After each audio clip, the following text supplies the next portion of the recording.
Morning guys. Ready na kita guys sa magpauli. Pwede na natin nga mga pasayro sa buong dirao.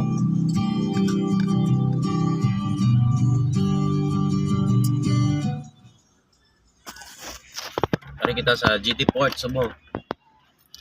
So mega love shout out lang sa mga kaibigan natin dyan sa YouTube, mga YouTuber. Shout out. mga 5 minutos na lang siguro guys, nandyan na yung mga client natin. So ready na tayo guys, naka-almusal naman tayo. Na-check naman natin yung 4 na gulong, pati yung reserba. Of course, nalinisan naman natin yung labas ng sasakyan para suwabe sa mga client natin guys.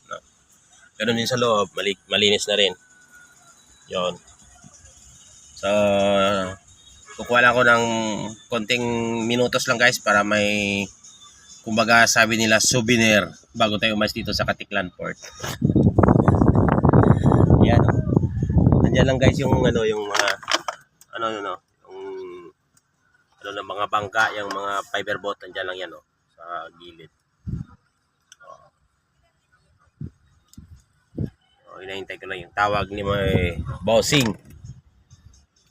So actually ito pala guys, itong lugar na ito yung Katiklan, yung GT Port Katiklan. Kahit saan ka man galing na sulok ng Pilipinas, pag pumunta ka ng Boracay, lahat dito dumadaan.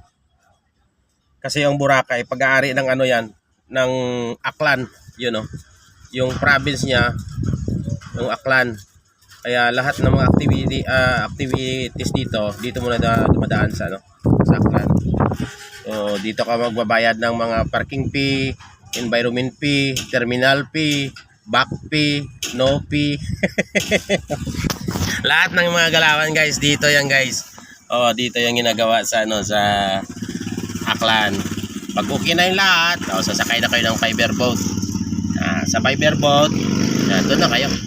Atid na kayo doon sa mainland sa Boracay. Ganda sana lumabas kaso hindi ko pwede nito maiwan yung van. So titingnan natin.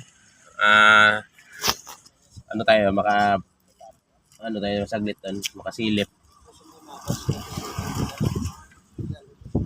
Sige. Labas muna tayo guys Dito na tayo guys. Labas tayo, iwan natin yung van.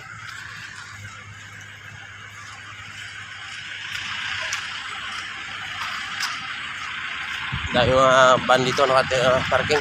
Yun na yata sila Yun na guys Yan yung gabiyahe dito. Grabe yung tubig guys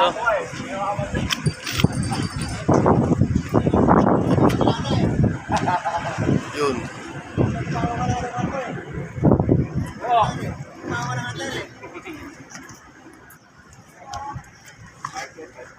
Itor ko kayo dito guys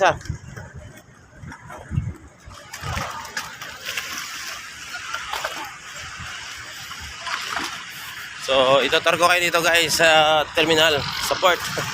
Yan ang gabiyahe ka ng Boracay. Yan na mga yan. Ganon na yun. Tapos kung may sasakyan kayo guys dito nyo, mga motor, private dito yun. Yan 4 wheels yan o 2 wheels o 3 6-wheeler, 10-wheeler, dito yan lahat nakaparking sa Katiklan Port. Yan. Nakita nyo guys, yan yan ang mga fiber boat. Yun naman Tugo. Yun naman ang Boracay. Yung Boracay Kita nyo guys, Boracay doon sa kabila Yan. Tapos doon naman yung mga cargo doon yung mga dinadala sa Boracay.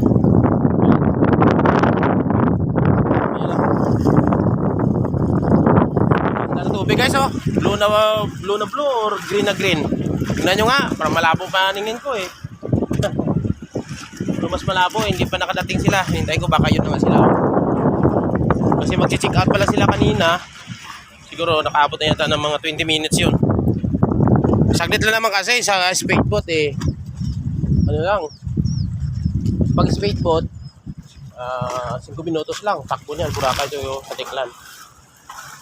Pero ano yata sila fiberboat lang sila kasi hindi sila kumuha ng hotel yata doon. Ewan ko kung anong proseso nila. Yun, ganun lang yan guys kita mo speedboat doon daming parachute doon nangalipatan ng mga parachute doon sa Boracay. Masaya rin mag Boracay guys, lalo na kung kasama ang pamilya, lalo na kung marami kayong pera. Nako, ang saya talaga. Yun na, darating na sila. So doon tayo mag-abang. Bye kayo sa sasakyan guys. Bye tayo, baka mamaya magtawag sila At least mapunta natin doon sila.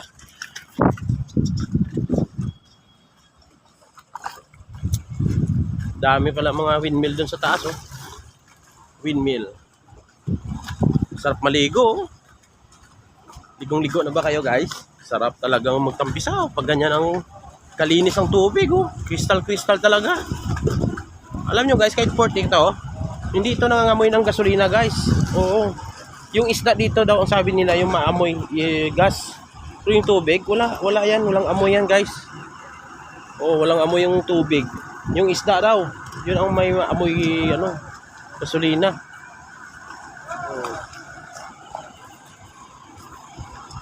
Tara, balik tayo sa service doon. Baka tumawag si madam. Doon lang ako nakaharang doon sa labas